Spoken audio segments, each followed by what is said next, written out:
am right now able to say in the history of MasterChef, never has there been duck with blueberry sauce and saffron mash. I tell you what, you are out there somewhere, aren't you? Yes, I hope it's a good somewhere. But that wasn't one on the show. Head of lemon.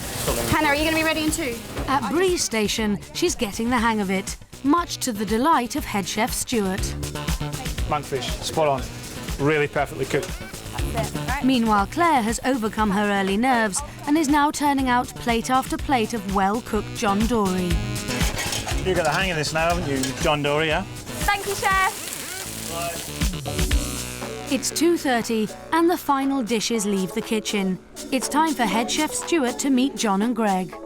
Stuart, first, thanks very, very much for looking after our guys. Busy, busy kitchen. Tell me about Hannah. She had the Dover sole. Her first one she put up wasn't cooked all the way through, so that's a major fault, and that was the very first one. But the actual pressure when you're cooking, she couldn't cope with that at all. How about Brie? Brie was fine, but she needed to basically sort out her timing on cooking the fish. She never grasped that all the way through service. She was always kind of having to double check, but her cooking ability was fine. Claire, during service, her cooking was perfect. Everything was perfectly cooked, nothing was underdone. Her presentation was good, and she was on time. Now, most importantly, who would you employ? I would employ Claire. I think she's got the biggest scope to go forward with her ability. Now they're straight back to MasterChef HQ to cook their best 2-course meal. Yesterday, experimental cook Hannah seriously impressed with her blueberry cheesecake, but she went to pieces under pressure. In the early round, Brie produced a tasty dessert and gave a reasonable performance during service. In round 1, Claire just made it through with a simple salad, but she came out on top in the pro kitchen. Can she prove she's got what it takes in the final round? You are about to show us what you consider to be good food. You've got 1 hour. Do it. They have to cook a 2-course meal of their own design. Only one of them will win a place in Friday's quarter-final. Hannah aims to impress John and Greg by experimenting with some unusual flavour combinations. What are your 2 courses, Hannah? I'm making lavender tea smoked duck and with blueberry sauce and saffron mash. And then I'm going to make a quince meat crumble. Let's get this right. Lavender smoked duck, Yes, saffron mash, and a blueberry sauce? and blueberry sauce. You have to admit, It sounds bizarre. it sounds shocking. Yeah. You are either a master or your palate is shot to bits from many years of eating too many flavours. Hannah, right now, is taking a huge risk. That main course on paper reads like an absolute disaster, John. Duck, lavender, saffron and blueberry. You've had half an hour. We're at the halfway point. Australian Brie has chosen to cook 2 Asian-influenced dishes, which she hopes will highlight her versatility. Brie, what have we got from you?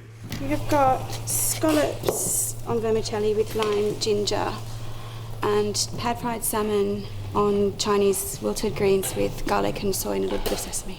What does he say about you, Brie? This says that my food will taste great for something that was picked up, started and finished in an hour. That's what Asian food is. It's pick up, prepare, prep, go, eat, enjoy.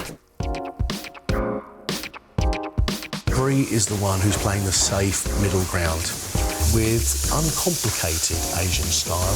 The fact is, with flavours like this, they have to be absolutely powerful and really, really punchy. I don't know if Brie is going to be brave enough to deliver those very, very strong, very, very punchy flavours. Claire is counting on a Spanish starter to put her through to the next round. What are you cooking for us, Claire? My starter is salmorejo, which is a deeper, more hearty version of a gazpacho. Could you tell me what you're doing for your main course? Cajun pork with a tricolor of roasted pepper, sweet potato mash and a tomato jus. Are you good enough, Claire? I hope so. Watch me very closely. Claire has a big task to get all her flavours to work properly. She's got spiced pork with all those different spices on top, sweet potato and peppers and tomato sauce.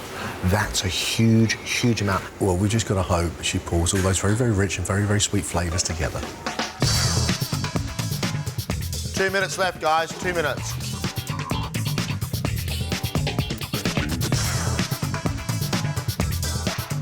Last bits on the plate, please. Time is up. Brie's first course is a vermicelli salad with scallops, cucumber and coriander. For her main, she's made pan-fried salmon with Chinese greens and lemongrass. I really like what I taste. I really like the citrus souriness. I think your scallops cooked perfectly, perfectly well. I think your flavours and your textures are pretty much right on the money, Brie. The textures as much as the flavours are right. The rice vermicelli, the lovely cucumber, which is sweet. But I said one thing to Greg before. I said, I wonder if she's got the guts to deliver this as it should be delivered with huge amounts of flavour and huge amounts of power in it. And I think you've let yourself down on it. Well, I think that's very, very attractive indeed. Salmon's very nice.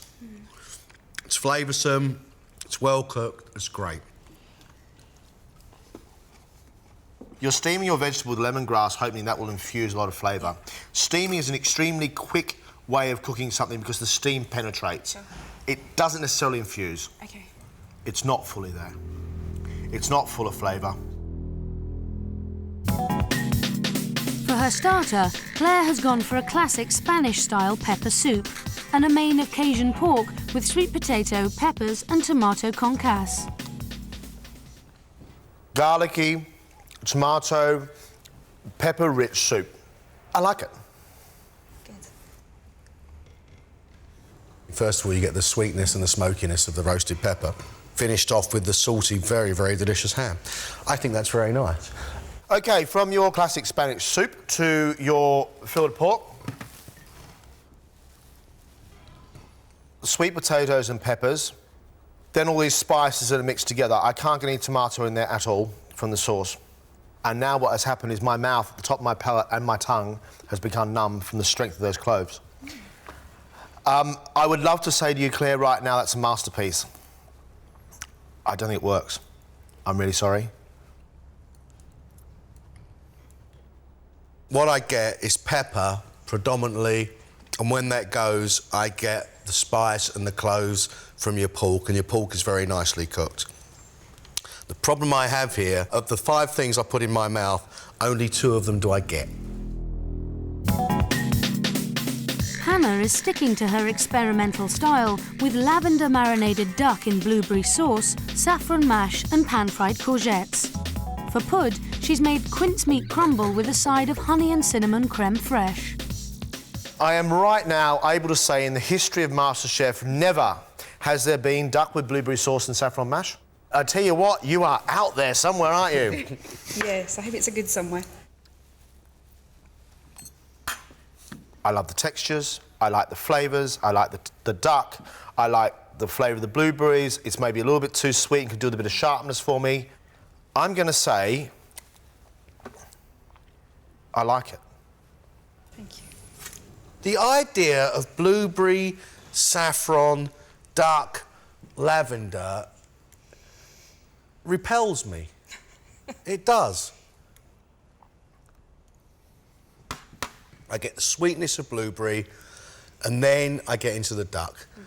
It works in the sense that you can manage it on your palate and it doesn't repel. Shall we move on? Yes. Big flavours of cinnamon and apple, and of course the sugary, sweet, crumbly top. The apples aren't cooked enough. They're too hard, which means there's very little juice left in the bottom. It's not saucy enough, it's a bit dry. I really like the flavours. I don't like the texture because there's far too much topping and there's not enough wet. But I like the flavours of that. Why don't we just have cream? Yeah. I actually find that one unpleasant. Anna, have you shot yourself in the foot here? I hope not. I hope not.